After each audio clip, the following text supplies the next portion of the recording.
Merci Seigneur encore une fois de plus de m'avoir donné la grâce de se présenter en cette lieu. Toi qui me fortifies dans le cœur d'être en évidence, de prendre la grâce qui est digne aux merveilles de l'écoute qui reçoit par la puissance de l'Esprit Saint, en se s'humiliant autant de fois à l'amour qui est digne de rendre grâce à notre diminution de l'Esprit qui se donne dans le monde, que notre conversion de l'âme rend grâce pour l'abandon de ce monde et vivre dans l'espérance de maintenir à la parole d'une bonne année de sainteté, que tu me rends grâce dans la parole, me fortifiant en tout cœur dans les différentes voies, et que je sois présente à la Sainte Vierge avec la parole qui est juste, pour rendre gloire aux merveilles et connaître les souffrances de nos cœurs en abandonnant ce monde aujourd'hui. Que je rends grâce aux merveilles de m'avoir fortifié autant durant toute l'année passée, que tu me rends grâce aujourd'hui dans l'évangélisation de ne plus être celle qui se lève pour regarder ce monde, quelles qu'en soient les voix que j'entends, et ceux donc qui me persécutent,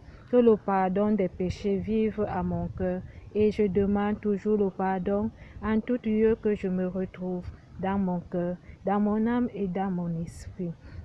Seigneur, veille à ma sagesse, à mon discernement, par les merveilles que tu accueilles par la puissance de l'Esprit Saint, car Jean-Baptiste a été celui qui s'est maîtrisé dans l'espérance de connaître celui qui est plus grand, qui vient après lui, et qui soit le premier-né parmi les morts, qui soit le premier des ressuscités parmi les morts. Je te prie, Seigneur, en ce moment où je me suis abandonné à cette grâce de prendre cet honneur de cette unité qui se présente en ce jour, de me convertir pour l'annonciation que le Christ m'a fait appel de faire grâce à